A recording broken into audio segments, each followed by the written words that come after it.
The Bible is full of admonitions, reminders, commands for people to love God. For instance, Deuteronomy 30, verse 16, "For I command you today to love the Lord your God, to walk in his ways, and to keep his commands, decrees, and laws. Then you will live and increase, and the Lord your God will bless you in the land you're entering to possess."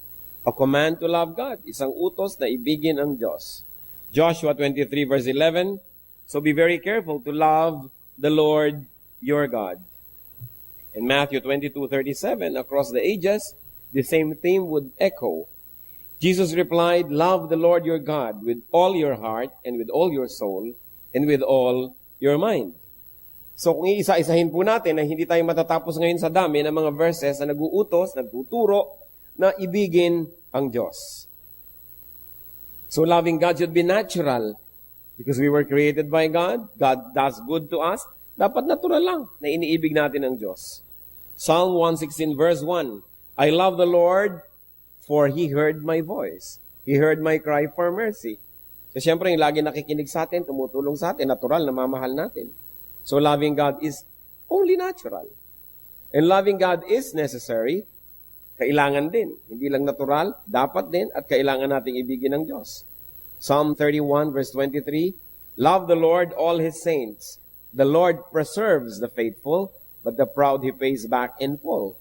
So kung minamahal natin ang Diyos at faithful tayo sa Kanya, iniingatan niya tayo. So kailangang mahalin ng Diyos, natural mahalin ng Diyos.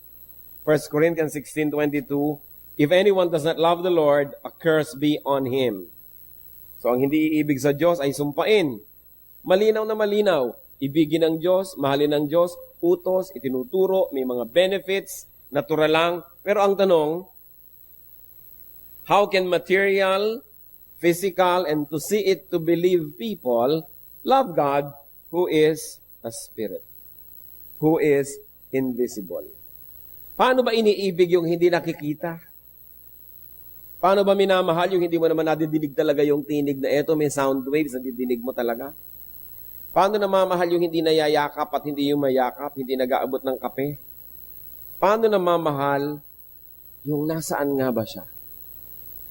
How can we love God and how can we love an invisible God? Yan po ang pamagat ng ating pag-aaral at nawa pagpalain tayo ng Panginoon at magpakilala pa siya ngayon ng higit sa dati.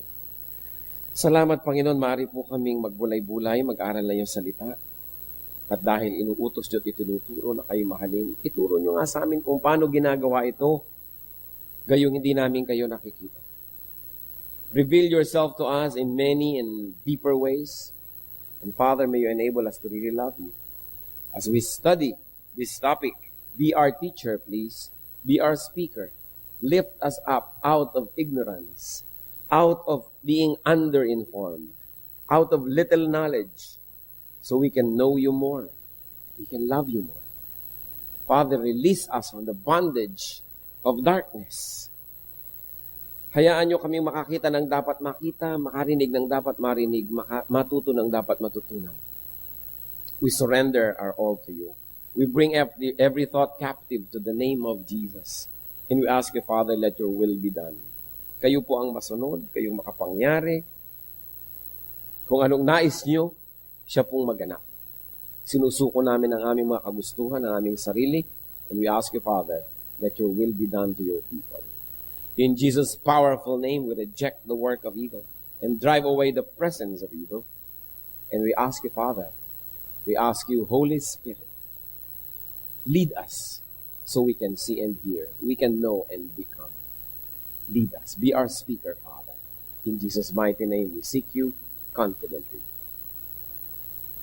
How can we love an invisible God? Paano natin maiibig ang Diyos na di naman nakikita? Unang-una po, see God the way He wants to be seen. Kailangan tingnan natin, sulyapan, titigan ang Diyos kung paano niya gustong makita siya at hindi sa paraan na gusto nating makita natin siya. Do not insist on seeing God physically. Huwag pong ipagpilitan na makita ang Diyos ng ating mga mata. Because God is Spirit. John 4:24, God is Spirit. Siya is Espiritu at hindi talaga nakikita.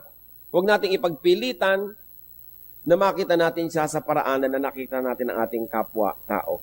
Why? Because to see God is to die. Bakit? Exodus 33 verse 20, but he said, you cannot see my face, for no one may see me and live.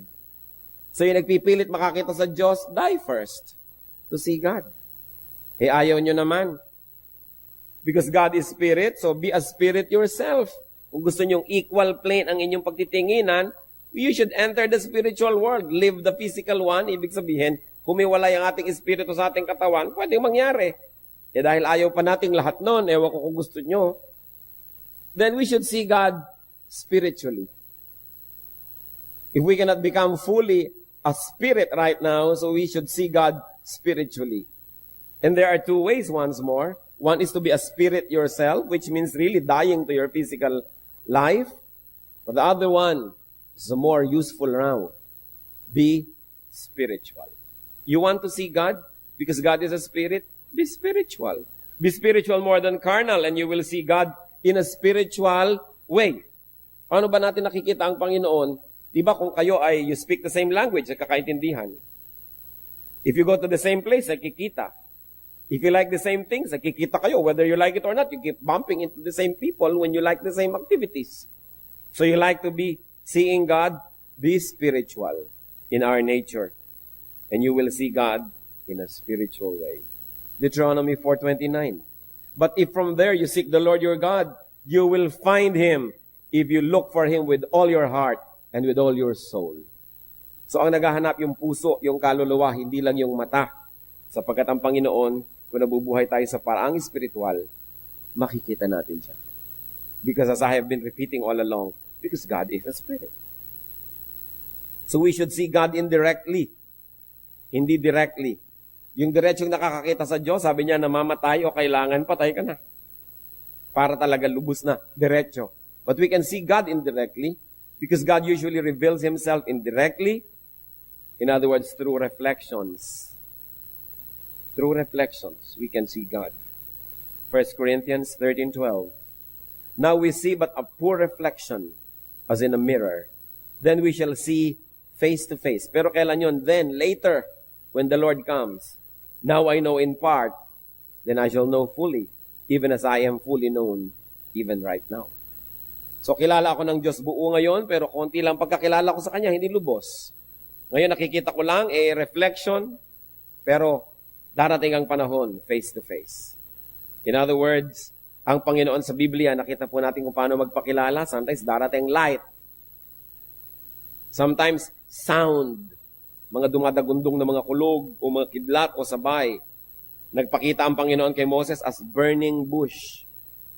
Nag-aapoy lamang na isang kahoy doon, isang halaman tuyot. Nagpakita at nagsabit, nagparinig ang Panginoon sa pamamagitan ng mga prophets niya. Hindi naman siya gumagawa ng personal appearance para kakausapin. Yung mga prophet na kinakausap. Pagkatapos yung prophet ang magsasalita, indirect. And even the Father revealed Himself through the Son. So sa pamamagitan ng Diyos Anak, yung Diyos Ama ay nagpakilala rin, indirect. Hebrews 1:1-2. In the past, God spoke to our forefathers through the prophets at many times and in various ways. But in these last days, He has spoken to us by His Son, whom He appointed heir of all things, and through whom He made the universe. As you see, even the creation of the world by the Father was made through the Son, hindi rin direct. Laging may mga reflection. Ganon din naman ang ating Eastern, Oriental culture, bihira yung diretso, laging may mga parinig, sabi nga nila mga palipad na hangin, mga paligoy-ligoy, may mga padri-padrino, hindi laging direct. Kasi pagka-direct, di natin kaya. Kaya kung minsan iko-correct tayo ng isang tao, hahanap pa ng padrino, sabihin mo naman sa kanya, magbago-bago. Kasi pag diretso, kung minsan na-open tayo, hindi natin kaya. Pati rin pag-ibig, may mga hindi makapagtapat, may mga tulay-tulay pa, mga taga-sabi-sabi, yung pala naunahan na siya na yung sumalakay. Kasi hindi tayo diretso. Ganon din yung culture na nakikita natin sa Bible, may mga dinadaanan. So mahalaga na tayo man nadadaanan ng blessing patungo sa iba. Hindi tayo yung lagi na lang bantay sa lakay. Kung binibigyan tayo ng marami ng pagpapala ng Diyos, siguro hindi atin lahat yun ipinaabot sa iba, pinapadaan sa atin. Hindi natin dapat sinosolo agad. ka, merong mga dinadaanan. Napakahalaga yon. So, paano nagpapakilala ang Diyos? Saan ba siya dumadaan? We can see God through, first and foremost, His Word. Gusto niyong makita ang Diyos? Gusto niyong mahalin ang Diyos? Di, alamin niyo muna yung pwedeng malaman, yung nakasulat, yung nababasa, yung nakatape, naririnig, yung nakabraille, nakakapa. In other words, bago tayo lumampas doon sa very basic, very fundamental, doon muna tayo maglagi. So you want to know God? Huwag muna yung kung ano-ano mga revelation at mga tinig-tinig na nadidinig. Know God first through what He has already said and what is already written in the Bible. Hindi sari-sari mga revelation ang hinahanap natin na yun malang mismong nakasulat doon sa Bible. Di pa natin alam. Paghanapin mo ng Titus, akala relo. Hinahanap yung Psalm sa New Testament. Tapos gusto pa maraming revelation, ng mga direct revelation. Siyempre, bago muna tayong pagpakilala ang Diyos sa ganung paraan, ubusin muna natin yung nandun. Kaya ba nating ubusin yung nakasulat na? Sabi, gusto ko pong makilala ang Diyos, makita ang Diyos. Ba't ka nakatingin sa ulap? Masisilaw ka lang dyan. Papasukan ng kulisa pang iyong mata. Yumuko ka doon sa Biblia mo, tingnan mo, dahil makikilala mo at makikita mo doon ng Diyos. Because we can know God through the Word. 1 Samuel 3:21. The Lord continued to appear at Shiloh, and there He revealed Himself to Samuel through His Word. Hindi ko ano mga ulap na nagkikislapan, mga araw na nagdidribble, hindi mga bituing bigla na lamang nagsasayawan. Hindi ganun magpakilala ang Diyos. Nagpapakilala siya sa nakasulat niyang salita. Hindi ko ano mga kababalaghan, mga pangitain. Kasi kadalasan yung iba nag-hallucination na, sari-sari ang nakikita. Unahin muna what is known and what is seen and what is visible and readable. And then see God the Father through God the Son, through the Lord Jesus Christ. And of course, not His physique. Hindi na naman yung katawan. Pinagkakaguluhan na naman yung bang kaprasong tela sa Italy, yung ba talaga ang x-ray ng mukha ng Diyos. Physical na naman. Yung ba talagang mga bato sa banahaw na nakauka yung mga hakbang, yun ba talaga ang bakas ni Jesus? Ito ba talaga ang koronang tinik? No? Na isinuot ni Lord? Ito ba talagang nasa loob ng aking kwintas na relikaryo? Tunay, nakaprasong kahoy na nagmula sa krus na pinagpakuan kay Jesus? Ito nga bang nasa loob nitong aking mahiwagang bote, pinutol na buhok ng Panginoon? Ito ba ang kanyang koko, ang kanyang ingrown? Ang daming ganyan eh. Pinagkakaguluhan. Maniniwala kayo sa dami ng mesuot ng kaprasong kahoy na nagmula sa krus ni Kristo. Pag pinagdugtong-dugtong nyo, isang gubat na. At bakit mga yung gustong maniwala ay naniniwala agad, samantala ang mga Hudyo ay sinusunog ang kahoy na pinagpapakuan ng namamatay. So anong aabutan nyo? So alam na alam nyo. Meron pa nga sa Italy, isang buong bahay. Dinadayo ng karami-raming tao. Dahil sabi, doon daw sa bahay na yon, ipinanganak ang Panginoon. Bakit nasa Italy? Binuhat daw ng mga anghel. Maraming naniniwala. Yung pong mga masyadong mahilig na makita ang Diyos in a physical way, sari-sari ang makikita. So we are not interested with His physique, with the physique of the Lord, but with His ideals. Not with the way He looked, but with His personality. Not with all the kitchen implements and utensils He used, but His traits. Not yung mga hakbang-hakbang at bakas-bakas niya sa mga bato-bato, but His mission. Hindi tayo interesado sa kanyang mga isinuot, sa kanyang mga inupuan, hinigaan, but His heart. In other words, you want to know the spiritual God, transcend the physical and look for what is spiritual. Kadalasan din, nagkakagulo tayo. O eto ang damit ng aking lola, eto ang isinuot niya, eto ang kanyang gintong ngipin. Pero ano ba yung mga sinabi ng lola natin? Ano ba yung ideya niya? Ano ba yung pagkatao niya? Mas mahalaga kaysa sa material culture. Kaya yung pagpapakilala, hindi lang sa nakikita, lumalampas. Minsan sabi ni Philip kay Lord, Lord, ipakilala niyo naman sa amin ng Ama. Sabi sa John 14 ng Panginoon, verse 9, Jesus answered, Don't you know me, Philip? Even as I have been among you for such a long time? Anyone who has seen me has seen the Father. How can you say, show us the Father? So gusto niya makita talaga ito, nakabukod, may bigote, matanda na, puti ang balbas. Physical na physical, cartoon na cartoon. Sige pa, paano mo masasabi, ipakilala ko sa iyong Ama, hindi pa ba ako kilala? Kung ano ko siya yun. Kung anong ipinakilala ko sa inyo, siya yun. Paano natin ipapakilala ang Diyos sa mga tao? Dapat nasasabi din natin kung anong nakikita mo sa akin. Yun ang Panginoon. Sabi mag-Bible study naman tayo, ipakilala niyo yung Diyos sa amin. O sige. Tapos ang ganda-ganda ng lesson sa Bible study, tapos yung buhay mo ang layo-layo doon sa lesson. Yung nakakalito yata. Kasi ang tunay na pagpapakilala ay sa pamamagitan ng ipapakita natin kung ano naging epekto sa atin, anong ipinapakilala natin. Gusto natin ipakilala ang Panginoon, makita sa buhay natin. Kahit malang hindi pa perfect yun at hindi pa kumpleto, nakakakita naman sila ng pag-asenso. Kamukha ka naman ng Diyos more and more. Then you become credible. So we see God through the Son. We also see God through creation.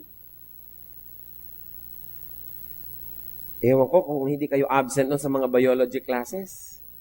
Titingnan nyo sa ilalim ng microscope, sa loob ng microscope, yung mga kung ano mga cells. Makikita nyo na may Diyos. Bakit ganito? Yung mga cells na gumagawa ng pagkain sa halaman, nandun sila sa ibabaw ng dahon at wala sa ilalim kasi nandun yung araw. Paano nila nalaman doon sila pupunta? Kaya nalilito sila pag dinedekorasyon nyo ng ilaw yung halaman, may ilaw sa ilalim, nalilito yung cells kung saan pupunta. Pero meron silang dapat kalagyan. Pag tumingin kayo sa kalawakan, gumamit kayo ng mga kung ano-anong telescopes, nakikita nyo may Diyos. May designer eh.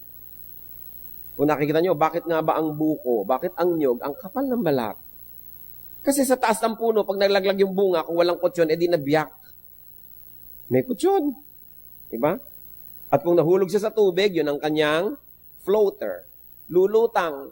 Madadala ng alon sa kabilang pulo, dadami yung nyog. Kasi alam niyo naman yung creation, utos ng Diyos, magparami kayo. Kaya pati nyog, nagpaparami, lumulutang sa tubig. O yung mga puno ng nara, yung mga bulaklak nila, merong laki-laking parang pakpak. Para pag nalaglag, dadali ng hangin sa malayo, makakapagtanim din sa malayo. Yung iba naman, ang tatalino, nagpapatuka sa ibon. Kasi ang tamis nila, tutukain ng ibon. Alam nyo kung ano mangyayari sa ibon? Pagdating banda doon sa malalayo, sige, siyempre, what comes in must come out. O dito naman lalabas yung buto. O doon na natanim, may kasama pang fertilizer agad. Tutubo na naman. Alam nyo may Diyos. Pag nahiwa kayo, bakit nag-aampat yung dugo pagkatapos nun? Ang nangyayaring proseso. Kung paano yung mga cells natin ay sumasabog pag nasa may mga bunga dito at may oxygen and they release threads like thrombins. Nagiging parang mga net. Sinasalo nila ngayon yung mga ibang cells ng blood. Kaya sila naaampat pag nahahanginan, tumitigas. So, tumitigil ang pagdugo. Alam nga namang tsamba yun. Kaya sabi sa Colossians 1:15, He is the image of the invisible God, the firstborn over all creation. And Romans 1:20, For since the creation of the world, God's invisible qualities, His eternal power and divine nature, have been clearly seen, being understood from what has been made, so that men are without excuse. Sabi, mula pa noong umpisa, nung nilikha ang Diyos, ayan nagpapakilala na ang Diyos mula sa mga bagay na kanyang nilikha. Hindi mo na kailangang akyatin yung langit para mo siya makita. Biyakin mo lang yung nyog. Malalaman mo na, ang linis naman ng tubig nito. Paano nangyari? Hindi ba kayo nagtataka ang mga halaman? Yang lupa, pareho lang naman. May puno ng siniguelas, may puno ng mangga, may puno ng kamatis. Pare-pareho lang ang sinisip-sip nila na nutrients, pare-pareho lang lupang nananiman. Ang bunga naglalabasan, iba. Pag dumaan na sa kanila, napipili nila na, itong ilalabas ko, yung ganitong lasa, yung ganun. May creator. Kaya sabi, walang excuse ang tao. Para hindi sabihin, hindi ko naman kasi nakita ang Diyos. Huwag mo akong sisihin na hindi naniwala. Wala naman ako nakitang proof. At ang lagay, lahat ay tsamba. Bakit yung mata natin nakakakita? Bakit kurap ng kurap? Hindi mo na iniisip kumurap. Alam nga namang may tatalsik, iisipin mo pang kumurap. Kurap, natalsikan ka na.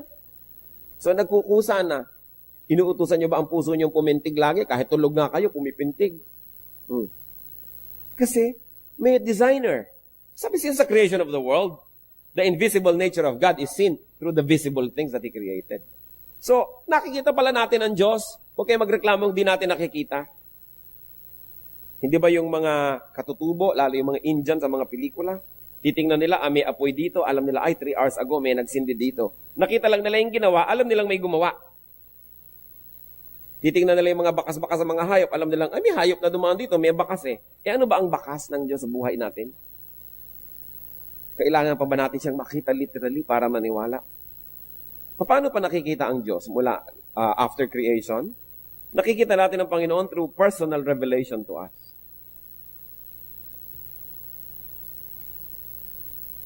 Genesis 35 verse 7.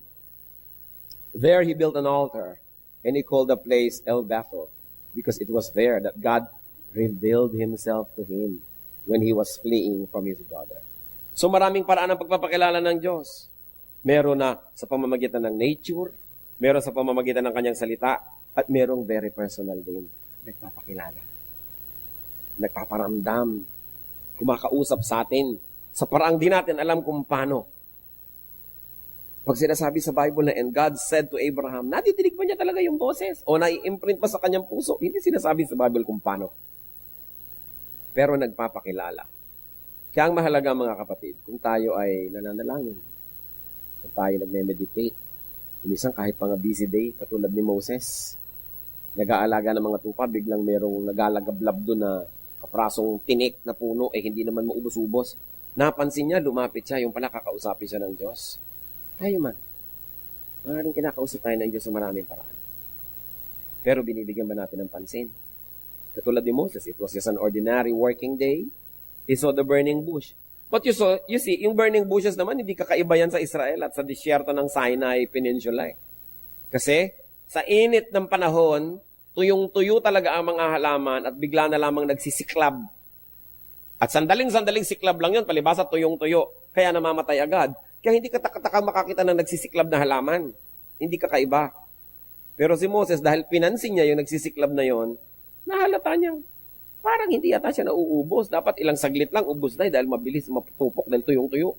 Patang tagal hindi pa maubos-ubos. Lumapit siya. At nung lumapit siya, doon niya nadinig ang tinig ng Diyos. Baka naman tayo, tinatawag din ng Panginoon. Gusto rin niya magpakilala, gusto niya magbigay ng guidance. Nagkanda tupok-tupok na yung burning bush, hindi pa natin pinapansin. Nagkanda malat-malat na yung preacher. Sasabihin pa, ay buti na lang kasama ko siya. Sa'yo yan. Yung hindi natin pinapansin, mensahe pala sa atin. Baka naman napagod na yung mensahero. Naubos na ang oras, hindi pa natin pinapansin. Because God is the same yesterday, today, and tomorrow. And if God was revealing Himself through people of the Old Testament, what will stop Him from revealing Himself to us now? Ngayon, paano natin malalaman na ang revelation ay hindi naman galing sa Diyos? Akala lang pala natin. Yung unang-una po nating binanggit, dapat alam natin ang salita ng Diyos. Yung written Word of God. So that we can protect ourselves from messages that are contradictory to the written Word. Because the Spirit of God, who caused the writing of the Bible and its preservation, will not contradict what was written and preserved with a message that's given to you now. Yung mga iba sabihin, ay kinausap ako ng Diyos. Hindi na daw dapat basahin ng Biblia. Ano? Sinasabi nga ng Biblia na dapat siyang binabasa lagi. Ibig mo sabihin, yung Espiritu ng Diyos, kinukontra yung sarili niya. So, huwad ang iyong revelation. Kaya po mahalaga, bago tayo tumanggap ng personal revelation, and I believe na hanggang ngayon meron nun, ginaguide tayo ng Diyos in a spiritual way, in very practical ways, na hindi written in the Bible. Mag-aasawa ka, ang choices mo, si A, B, C. Alam nga naman humanap ka ng verse para ituro niyang A, O, B, O, C. Wala. Kailangan natin ng guidance ng Diyos. Magne-negosyo ka, ano ba? Magtatayo ba ako ng tindahan ng gulong? O magtatayo ba ako ng vulcanizing na panggawa ng gulong? O ano bang gagawin kong negosyo? Wala yun sa Bible. Pero interesado na ng Diyos sa detail ng buhay natin na yun. Meron siyang perfect will for all of us. So kailangan na yung revelation. Ano bang gagawin ko sa kapatid ko na to na kumukupit sa akin? Papabayaan ko? Hihiyain ko? O nakalagay siyempre sa verse sa Bible kung anong gagawin natin. So, hindi mo na kailangan halimbawa ng extra revelation.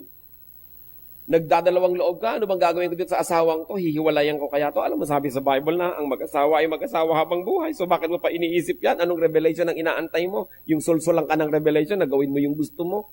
Na contradictory sa nakasulat? Kaya meron po mga tao masyadong mahilig sa revelation. Alam daan nyo? Kasi gusto nilang takasan yung written word of God. Humahanap sila ng ibang maisasangkalan para gawin yung gusto nila. Kaya kailangan tayo may naniniwala sa present-day revelation, unang-una, it must be referred to the Word of God. Because the revealed will to you will not contradict the written word that has been revealed to everybody else since the start. Kaya na-check po natin, kaya mahalaga is to know God through His word. And then, there is also such a thing as personal revelation. So, nagpapakilala ang Panginoon. Tayo po na nabubuhay sa pagsunod sa Panginoon, nakikita natin yan, kinakausap tayo. At sa pagsunod natin, napapatunayan natin yun nga ang kalooban ng Diyos. Pero tiyakin po natin, bago tayo susunod sa anumang iniisip natin na revelation, i-refer muna sa written word of God. And that is the standard by which we measure the authenticity of whatever revelation we receive. How else can we see God? Believe it or not, but you can see God through yourself. Nilikha tayo sa wangis ng Diyos. Nakikita din natin ng Diyos sa pamamagitan natin. Nananalamin tayo, hindi physically but spiritually, and we see God. Nakikita rin natin yung kabutihan niya, yung kanyang pag-ibig, yung kanyang kabaitan. Minsan nakikita rin natin yung kanyang pagdidisiplina. Nakikita natin yung kagustuhan nating maging tama at itama ang nasa paligid. Nakikita natin yun because God also reflects His image on us. 2 Corinthians 3:18. And we who with unveiled faces all reflect the Lord's glory are being transformed into His likeness with ever-increasing glory which comes from the Lord who is the Spirit.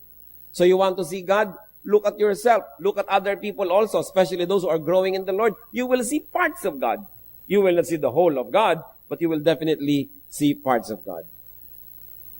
So ano pong makokonclude natin? That God is not really invisible. That God is not really impossible to see. Kaya lang, hindi natin dapat ipilit na makita siya in a physical way. Those who insist on seeing God physically end up making their own gods. Yan ang panganib. Yung nagpipilit na makita ang Diyos sa isang paraan na physical, sa pamamagitan ng mata, mahipo, sa pamamagitan ng kamay, ay gumagawa at umiimbento ng kanilang mga Diyos-Diyosan. At itong dahilan, kaya naging talamak ang idolatry. Hindi kontento ang tao na makita ang Diyos sa spiritual way, through His reflection, indirectly, through His word. Gusto pa nila physical masyado. Kaya gumagawa sila ng mga Diyos-Diyosan. Psalm 115, verses 2 to 8. Why do the nations say, where is their God? Hinahanap daw ng mga bansang hindi mananampalataya. O nasaan ang Diyos nyo? Nasaan? Patingin. Our God is in heaven. He does whatever pleases Him. But as for these people, na gustong nakikita ang Diyos, but their idols are silver and gold, made by hands of men. They have mouths but cannot speak, eyes but they cannot see. They have ears but cannot hear, noses but cannot smell. They have hands but cannot feel, feet but they cannot walk, nor can they utter a sound with their throats. Those who make them will be like them, and so will all who trust in them. So itinatanong dito, bakit ba tinatanong ng mga taong ayaw maniwala sa Diyos kung nasa ng Diyos natin? Ewan ko kayo, kung natatanong kayo ng mga kamag-anak nyo, o magsisimba na naman kayo, wala naman kayong Diyos doon. Nasaan? Patingin. Kailangan nahihipo, nahahaplos, pupunasan, nakikita. Sabi niya, yan daw sinasabi ng mga nations, where is their God? Sabi niya, our God is in heaven. Wala dito. Spiritually, narito, pero ang kanyang lubos na presensya, wala rito. At ginagawa niya kung anong dapat gawin, pero ang mga Diyos-Diyosan daw, ng mga gusto yan, ayan, silver and gold, gawa lang ng kamay ng tao. May bibig, may labi, pero di nakakapagsalita. May mata, pero di nakakakita. May tainga, pero hindi nakakarinig. May ilong, pero hindi naman nakakaamoy. May kamay, pero wala namang magawa't walang maramdaman. May paa, hindi makalakad, kaya nga pag ipinaparada, binubuhat, di ba? Kung naglalakad ba naman mag-isa, baka maniwala pa ako. Hindi, bubuhatin ko, tapos sasambahin ko, ako lang nagdadala sa kanya. Bakit? Sabi, hindi naman sila nakakapaglakad. Pag natumba, kailangan mo itayo. Pag umulan, kailangan mong payungan.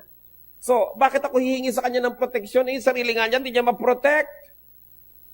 Sabi, they cannot even utter a sound with their throat. Sabi, in other words, wala silang magagawa, wala silang kayang gawin. At ito malungkot, those who make them will be like them. In other words, yung gumagawa niyan, yung nananampalataya dyan, ganyan din, wala ding magagawa. Tulad din nung kanilang pinananampalatayanan. So the nations ask, where is your God? Ang kailangan, visible. What is wrong with gods that can be seen? Konting isip mga kapatid. Anong problema kung may Diyos na nakikita?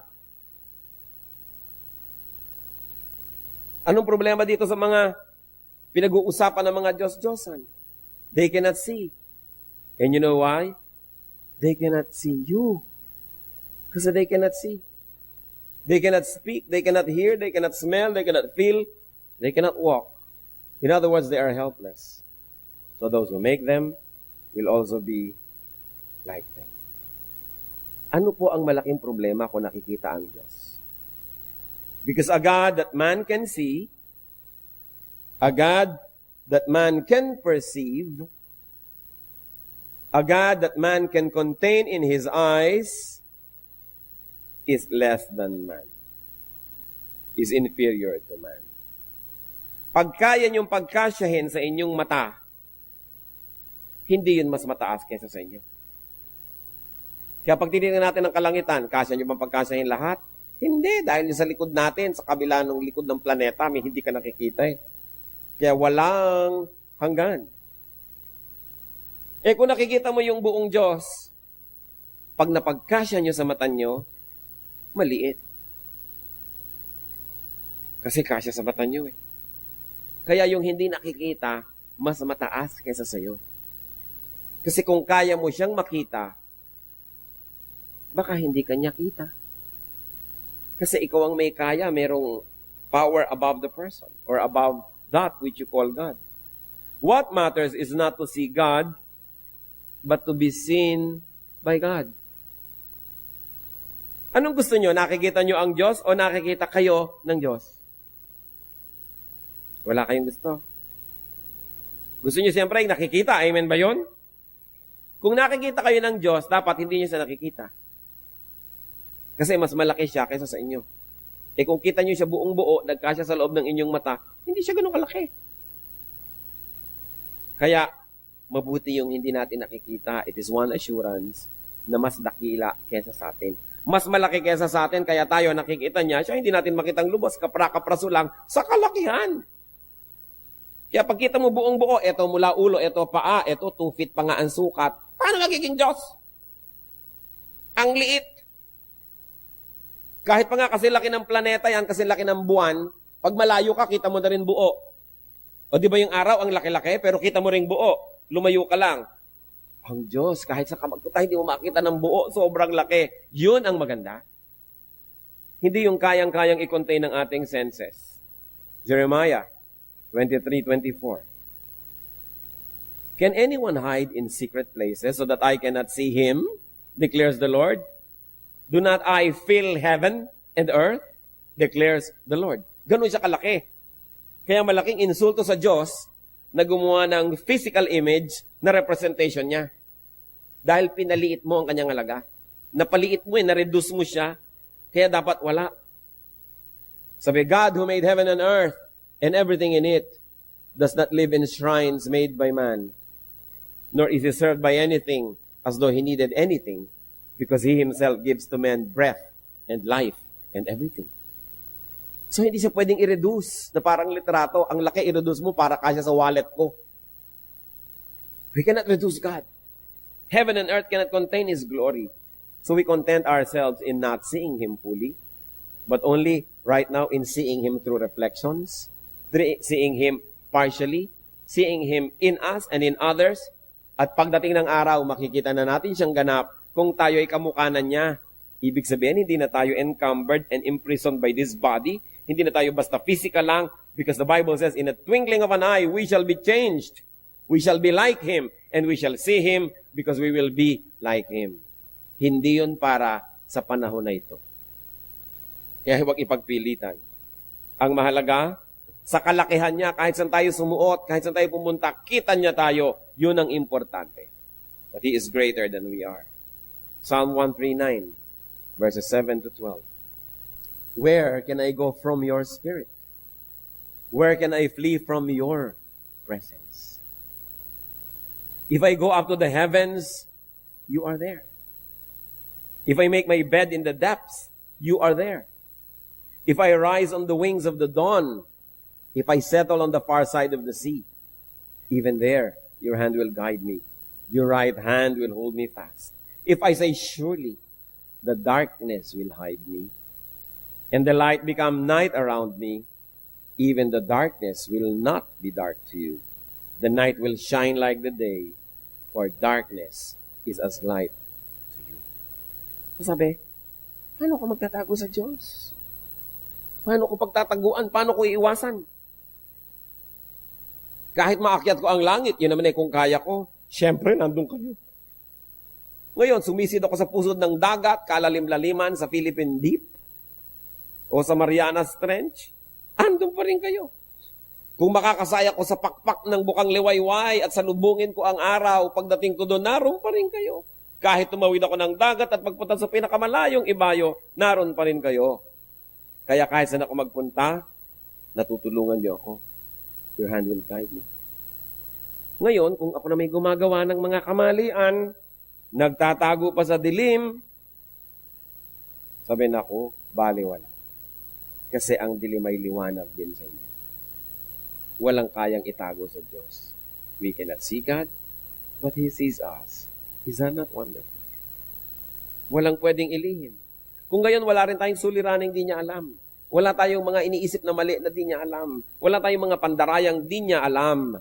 Wala rin tayong mga pangamba, takot at pangangailangang di niya alam. Napakabuti na lang at di natin siya kita at kita niya tayo. Hindi tayo ang tagapag-protect niya. Siya ang protector natin. Hindi kung gumagawa ka ng mga Diyos-Diyosan, nananakawan ng mga alahas, nananakawan ng mga baro, ikaw ngayon nagbantay ng bantay, imbes siya ang nagbabantay sa'yo. Nababaligtad. Pag nagkakasunog, siya yung buhat-buhat mong inililigtas mula sa sunog. Ba't di kanya buhatin? Diyos pala siya. Baligtad. Kaya ayaw ng Panginoon ng ganun eh. Nagtitiwala ka sa iba, hindi sa Kanya. At nakakaroon ng kainsultuhan. Sabihin na, eto, ang kawangis ng Diyos, eto ang representation ng Diyos, wala na maaaring maging representation ng Diyos. Walang pwede among creation, especially those who are only made by man, that can approximate the glory of God. And God is jealous and He doesn't share His glory with anybody or with anything. Kaya dapat kinikita natin yun. Hindi na lang dapat nakikita ang Diyos. Ayaw niyang pakita, pinipilit pa natin. Nagpapakilala naman sa maraming paraan. A God whom man cannot perceive. A God that man cannot see. A God that man cannot contain in His eyes is above man. Therefore, that God is God. Hindi kayang mapagkasya sa isang lugar. Hindi kayang magkaroon ng representation. And those who do not see and believe, those who believe, and those who love, despite not seeing, are blessed. Yung umiibig sa Diyos, kumikilala, sumusunod, kahit hindi nakikita ang Diyos, yun daw ang pinagpala. John 20, verse 29. Then Jesus told him, because you have seen me, you have believed. Blessed are those who have not seen and yet have believed. Kung minsan maririnig mo sa mga Kristyano, mabuti pa sila Peter, no? Mabuti pa sila James, nakita nila ang Panginoon, pinagpala naman sila. Pero sabi ni Lord, kayo nakakita sa akin at naniwala, natural lang, nakita niyo ako eh. Anong katakataka doon? Pero yung hindi nakakita at naniwala, yun ang lubos na pinagpapala. Sapagkat yun ang mas mataas na uri ng pananampalataya. 1 Peter 1:8. Though you have not seen Him, you love Him. And even though you do not see Him now, you believe in Him and are filled with an inexpressible and glorious joy. Yun daw po ang malalim na pagkakilala, yung hindi mo nakikita, yung naniniwala. What is important, brothers and sisters, is not to see God, but to be seen by God. So, love God the way He wants to be loved. Remember, ang pinag-uusapan po natin, how can we love an invisible God? Point number 1 natin is, see God the way He wants to be seen. At lahat ng diniscuss natin, may kinalaman doon. Pangalawa, love God the way He wants to be loved. Not the way we want. Treat God the way He wants to be treated, not the way we want to treat Him. John 4:24, God is spirit, and His worshipers must worship in spirit and in truth. In other words, we want to love God, we love Him in spirit. How do you love God in spirit? First of all, fellowship with God in spirit, in the spirit. In other words, be spiritual. We can fellowship with God by being spiritual. How is that done? By being like Him in character. Pag yung character natin magkamukha, may genuine fellowship. Tulad ng mga dating mga anak, sons and daughters, hindi maintindihan ng magulang nila. Nung naging magulang na sila, yun, naintindihan na nila yung magulang nila. Mas nagkaroon ng connection, nagkaroon ng fellowship. Nagkakaroon tayo ng connection and fellowship with God. We get to understand God. We get to know more God. When we become like God in character. Katulad ng hindi mo naiintindihan yung mga manager sa opisina. Nung naging manager ka, naintindihan mo, then you can have genuine fellowship because you really understand each other. Because you know each other. You say, now I know Him, kaya pala. So paano natin makikilala ang Diyos? By being like God in our character. Pagka nagpapatawad na tayo ng mga mahirap patawarin, pag nagbibigay na tayo sa mga hindi karapat-dapat bigyan, pag nagmamahal tayo sa mga hindi kamahal-mahal, nalalaman natin, ganun pala ang nadarama. Ganun palang gawin ito. Ganito pala si Lord noon, nung ipinapako, nananalangin na patawarin ng Ama sa Langit yung nagpapako sa Kanya. Paano natin malalaman kung hindi tayo magpapatawad sa mga nagpapako din sa atin? You want to know God? Pass the way He passed through. Then you will understand. 1 John 3:2. Dear friends, now we are children of God, and what we will be has not yet been made known. But we know that when He appears, we shall be like Him, for we shall see Him as He is. When we transcend the body, we will be like Him. But not yet. Hindi pa nangyayari yun. But it can happen in an advanced way by being like God in our character. Ephesians 4:22-24. You were taught, with your regard to your former way of life, to put off your old self, which is being corrupted by its deceitful desires, to be made new in the attitude of your minds, and to put on the new self, created to be like God in true righteousness and holiness. Totoo, kung ano tayo, as is where is, minahal tayo, tinanggap ng Diyos. Pero hindi ibig sabihin, hanggang mamatay na lang tayo, as is where is pa rin. Kung minsan, merong isang babaeng hindi marunong magluto. Sasabihin sa kanyang asawa, bakit? Tinanggap ko naman ako nung araw, hindi ako marunong magluto. Nung nililigawan mo ako, alam mo naman puro fast food ang kinakain natin. O bakit ngayon 20 years na tayong kasal, hinahanapan mo ako makapagluto? O iba naman yung tinanggap kayo kung ano yung kalagayan nyo bago kayo ikinasal. Pero hindi naman ibig sabihin, lisensya nyo na yun na huwag nang umasenso habang buhay. Sasabihin nila lalaki, alam mo naman na bangag-bangag ako nung nililigawan kita, nagustuhan mo ako. Tapos ngayon, hahanapin mong magbago ako, mag-ayos. Siyempre, may anak na tayo, meron tayong mga babayarin na bills, ibinalik na naman ng PPA, no? Sa kuryente. PPA nga ba yun? Mahal na naman, tapos pabangag-bangag ka pa dyan. Hindi ko mo tinanggap kita nung araw na ikinasal tayong ganon, ibig sabihin, lisensya mo na yun, na ganon ka na lang habang panahon, dapat man umasenso ka. Tinanggap ka na nga ng ganon, di dapat umasenso ka naman bilang pag-appreciate na tinanggap kang ganon. Marami pong ganyan mga tao sabihin, bakit ganito na ako noon Oo nga, pero ibig mo sabihin, 20 years, 15 years, 5 years, dumadaan, ganon ka pa rin, hindi ka man lang aasenso. Ano ba sabi sa Bible? That God changes us from glory to glory, hindi yung the same. Kailangan umaasenso. Sasabihin pa niya, tatlo na nga ang anak ko sa pagkadalaga nung ako iniligawan mo ano naman magkaanak uli akong 4 ngayong asawa na kita, kung kani-kanino. Tama ba yon? Tinanggap ka na nga na gano'n o kalimutan na ang nakaraan. Ibig sabihin naman, ayos-ayos na tayo. Alangan namang dumami na naman yung anak mo kung saan-saan gilid-gilid. Dahil lang tinanggap ka nun.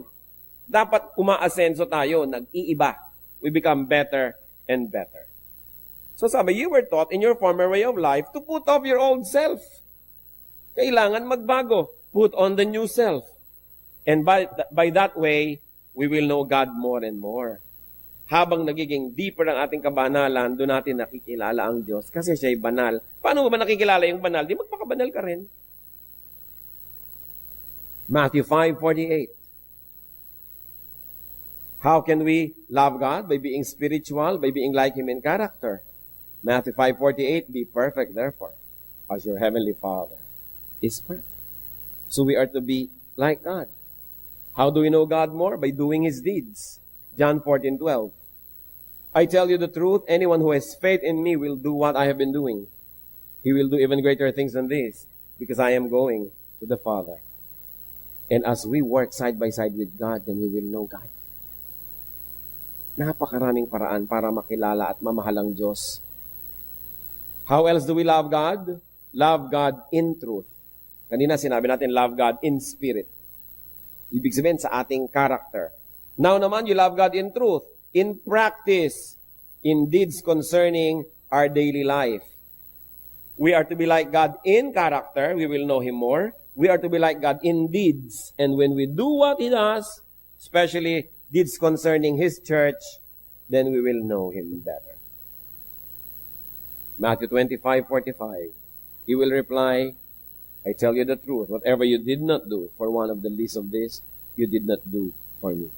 So ano pa palang ginagawa ng Panginoon? Hinahanap niya sa atin na gawin yung mga ginagawa niya sa tao, sa church, yung mga ginawa ng Panginoon, dapat din natin gawin. Yung ginawa niya sa kanyang creation, what He did to His creation, inaruga, minanage, dapat ganun din ang gawin natin. And then we take care of nature, when we take care of the environment, we go get to know God more, who is the creator of such environment.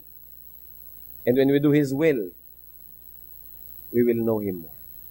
Seeing God spiritually results in strength and courage. Anong nagiging bunga pag lalo natin siya nakikilala? By being like Him in character and in deeds, that's how we see Him spiritually. That's how we know Him spiritually. Nagiging tayo malakas. At nagkakaroon tayo ng lakas ng loob, paninindigan. Hebrews 11:27. By faith, referring to Moses, he left Egypt, not fearing the king's anger. He persevered because he saw Him who is invisible. Bakit daw tinalikuran ni Moses ang karangya ng Egyptian court? Bakit sumunod siya sa kautusan ng Diyos? Dahil nakita niya yung invisible God. Dahil nagpakita ng reflection, nagparinig ng tinig, ipinakita ang kalooban niya, at nung sinunod ni Moses habang sumusunod siya, lalo niyang nakilala ang Diyos. Not physically seeing God is not a disadvantage. The unseen God is great. The unseen is greater. What you see is less than you. Those that you cannot completely see are greater than you. Hebrews 11:3, by faith, we understand that the universe was formed at God's command, so that what is seen was not made out of what was visible. Ang lalim naman ng verse. Lahat daw ng nakikita natin ngayon, ginawa ng Diyos not from visible, but from the invisible. In other words, dati invisible yan. Dati dapat itong coaster na to invisible. Itong mic na to invisible. Ako dapat invisible. Kayo invisible. Pero mula sa invisible, ang kapangyarihan ng Diyos turned it into visible. Kaya nga nalikha yung earth, nalikha yung hangin, nalikha yung sun, nalikha yung lahat from nothing. From another form. In other words, the present form of anything has an equivalent in another consciousness, in another level of understanding, in another degree of spirituality. Kaya napakahalaga na maintindihan natin yun, na dalawa yan, hindi lang yung nakikita, may katumbas yan. Parang yung pera na hawak nyo, may katumbas na gold yun sa central bank. Pag walang katumbas, fake ang pera. So lahat ng nakikita rin natin sa physical world, may katumbas sa spiritual world. Katulad ng limbawa, nakita nyo yung asawa nyo na kasimangot. Anong katumbas nun sa spiritual world? Siguro galit sa inyo, siguro naiinis, siguro nagsiselos. Kaya merong spiritual reason, kaya naging ganda ng itsura ng mukha niya. Meron naman nakangiti. Ang pagkakangiti, hindi mo talaga mapigil. Mo in love ka, no? Di ba madaling makita yung ngiti ng in love? O ano yun? May spiritual reality, meron siyang love, lumalabas sa physical world. Yung physical, nagpapakilala lang doon yung spiritual. Kaya kung gusto nyong tunay na magwagi, hindi physical to physical ang labanan, spiritual. Kaya sabi sa Bible, our battle is not against flesh and blood, but against powers in the air, against principalities. So kung gusto natin magtagumpay, halimbawa, gusto nyo mawala ang aswang sa buhay nyo, hindi kayo magpapakita ng kaprasong krus na kahoy kasi physical lang yon. Anong kaya nun sa spiritual aswang, halimbawa, mangat meron nun? Kailangan prayer. Kailangan a holy life. Kailangan relationship to God, which is in the spiritual reality. Doon pa lang sa spiritual level, pwedeng labanan yung mga masasamang espiritu. Pero lalabanan mo ng tubig, wisik-wisik, anong mangyayari? H2O lang yon. May butete pa kumisan. Natatakot ka sa aswang, bawang ang ilalagay mo. Eh kung espiritu ng aswang ang nagpapalakas sa kanya, bakit siya matatakot sa bawang? Samantalang nakita niyo si Satanas humaharap sa Diyos, sa Book of Job. Bakit mo ngayon maitataboy ng tubig? Bakit mo itatabos ng picture? Bakit mo maitataboy ng kung ano-anong mga props? Paano mo maitataboy ng physical, yung spiritual? Eh mas mataas ang level noon. Kaya dapat ang labanan sa spiritual. Halimbawa, lagi na lamang akong kinakaya-kaya ng aking mga pagnanasa, kaya some people will fast. So that they will deny the body, they will deny the urges and the desires para makarating sila doon sa spiritual level, and through prayer and a godly life, doon sila lalaban at doon na nanalo. At pag doon tayo lumaban, walang talo because God is already victorious. So nagagalit ako sa'yo, galit na galit ako, anong gagawin ko? Habulin kita ng taga. Pwede ba akong manalo? Manalo man ako, nakulong naman ako, nag-guilty rin ako, talo pa rin ako. So anong gagawin ko? I'll fight you in a spiritual way. I'll pray for you. At kung sobra kang nakakainis para ako magwagi, matatawarin kita. Paano mo pa ako maiinis? Eh nagpatawad na ako. Eh di panalo ako. Kaya dapat espiritu ang panlaban, hindi physical. Our battle is not against flesh and blood, but against powers in the air, against principalities. The only way to fight them is to go to the spiritual level and wage the battle there. How do you do that? By living a spiritual life and by using spiritual tools in the name of the Lord. And when we do that, we can never fail because Jesus Christ is victorious.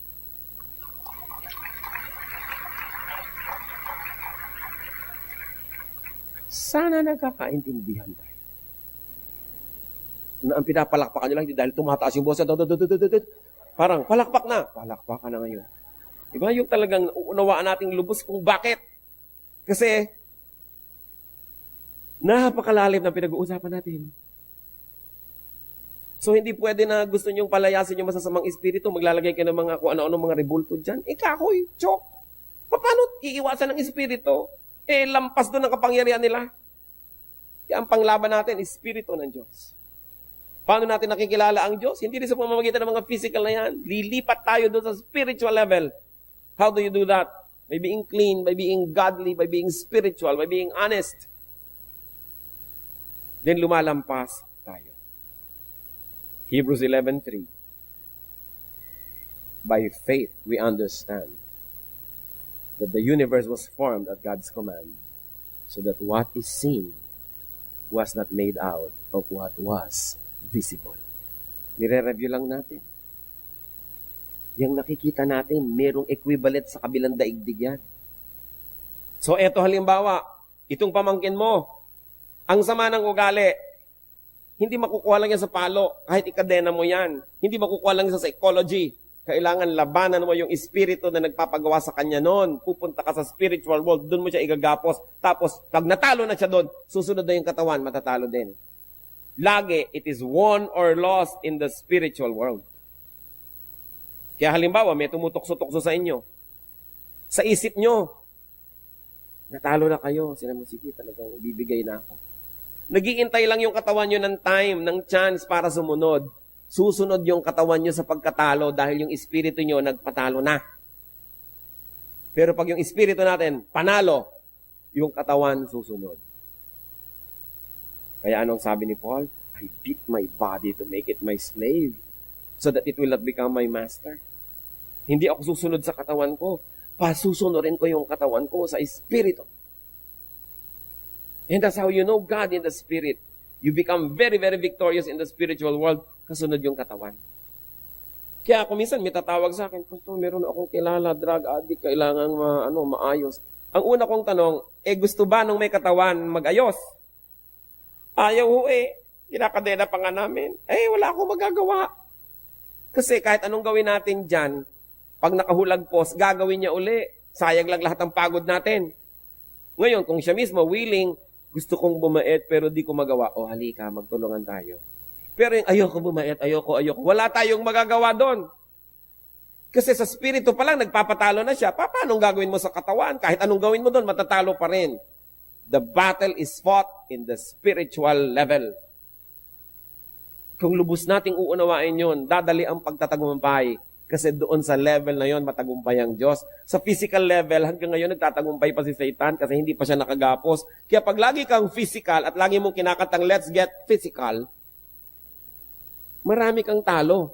Sana mag-physical ka lang sa exercise, okay yan. No? Pero kung puro physical, lahat ng tawag ng laman, lahat ng gusto ng desires, susundin mo, ano mangyayari sa'yo? Sunod-sunuran ka. Kaya yung po yung mga sunod-sunod sa katawan nila, yung sunod-sunuran, para mga hibang. I'll walk a mile for a camel. Can you imagine? Maglalakad ka 1 milya para lang kayo makapanigarilyo? Natutuwa pa't ipinagmamalaki? Alipin ka nun. Hindi ka makatulog ng ganon, hindi ka mabuhay na walang patis. Kaya sabi ni Paul, I will beat my body and make it my slave. So maganda po yung fasting. Bakit? Pinapatunayan nyo sa sarili nyo that you can get by with very little. Kasi kung minsan, nagigita yung slave ng ating desires, akala natin hindi tayo mabubuhay ng walang comfort. That's why kung minsan nagka-camping, nagre-retreat. Para mahirap-hirapan ng iyong katawan, makakain ka ng hindi mo laging gusto, para you declare freedom and independence from your habits. Pero kung magka-camp, dala mo rin ang lahat. Bakit pa? Practice nga yun eh. Para sabihin yung, kaya ko mabuhay ng ang unan ko bag ng semento. Pwede naman ako na ilang araw na ganito lang kinakain. Then, hindi tayo nagiging slave ng ating mga desires. Napapatunayan natin every now and then, periodically, ang Diyos pa rin at ako ang amo ng katawan ko, hindi siya ang amo. Kasi yung mga tao na ang amo nila ay ang katawan, hindi sila malaya. Sila ay alipin. Kaya tayo nagiging alipin ng mga bisyo, ng mga habits. So, God is invisible. Buti na lang. Ibig sabihin, He is great. He is greater than we are. He is greater than our problems. Huwag natin ipagpilit ang makita siya in a visible way. The invisible is much bigger, much greater, and much more glorious. Tandaan natin, ang kayang makita, yun lang, mas maliit. So kung kitang-kita mo, maliit yan. Do not insist on seeing God. Do not insist and do not be discouraged and confused by God's invisibility. Because we can love without seeing. Pwede yun. Do not be like the pagans who adore visible gods. Mga kapatid, makinig kayo. Kung kayo ay tumalikod na sa mga Diyos-Diyosan, tapos pag nakakarinig kayo ng tugtog na mimiss nyo at gusto nyo sumunod, mag-ingat. Huwag nang mamiss pa. Kung ano mo, namimiss ko yan. No? Namimiss ko yung ganito, mga usok-usok, mga tunog-tunog, mga ganyan-ganyan. Huwag nyo na imiss. Malaya na nga kayo, mamimiss-miss pa kayo. Wala pa ako nakita na nakulong sa city jail, pagkatapos na-miss niya, bumalik kusa. Yung susunod-sunod ka sa mga ganito, actually, imprisonment yan. Pag malaya na tayo, sige na, let's fight the habit. Kung minsan parang hinihila-hila ka dahil force of habit, declare yourself independent. Mahal tayo ng Diyos. Gusto niya tayo malaya. At tandaan, kung hindi natin ginagawang Diyos-Diyosan, yung mga Diyos-Diyosan, huwag din natin gawing Diyos-Diyosan ang ating katawan. Hindi naman ibig sabihin, papabayaan nyo na yung katawan nyo. Mahalin dahil temple of the Holy Spirit. Pero huwag laging sundin kasi ipapahamak tayo niyan. Dapat controlled natin yung katawan na yan. Sabi ni Paul, I beat my body to make it my slave. So let us love God, what? In a spiritual way. First, by being like Him in character. And second, by being like Him in our deeds, in our activities, then we will know Him. And we will develop this love affair with our Lord. Dear God, salamat, nagpapakilala po kayo sa amin. Salamat at patuloy niyong pinalalalim ang pag-unawa namin ng mga dapat at katanggap-tanggap na paraan kung paano kayo kinikilala at dapat sinasamba. Sa mga pinalaya niyo na Lord doon sa slave ng mga idolatry, turuan niyo kami Lord na hindi lang maging malaya sa sarili kundi maging blessing din kami sa iba. Na hindi kami maka-offend needlessly, but we should stand for the truth.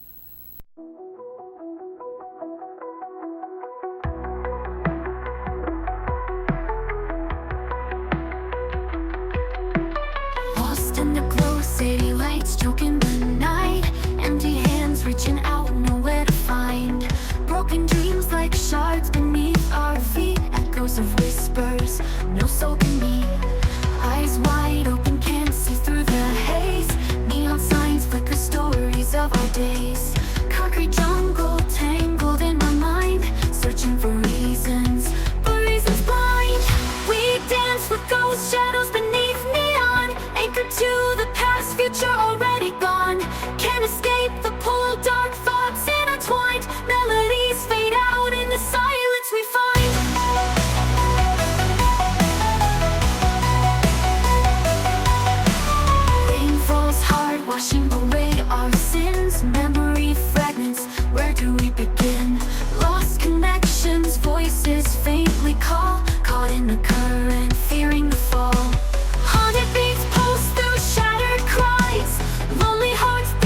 the past, a choice to be made. Break free from the pull, rewrite the design.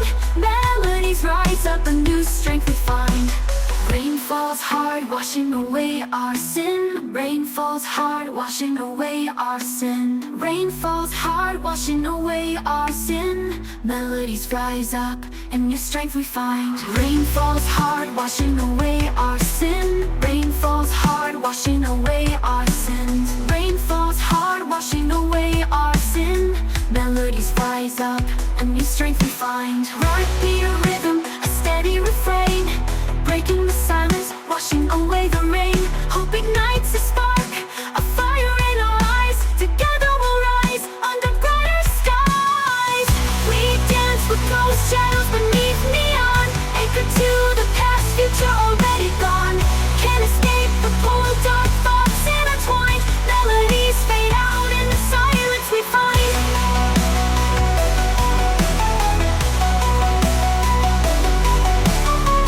Paints the building streaks of gold, a chance to break free, a story untold. Maybe this heartache won't hold me so tight. Maybe a new day can set things right.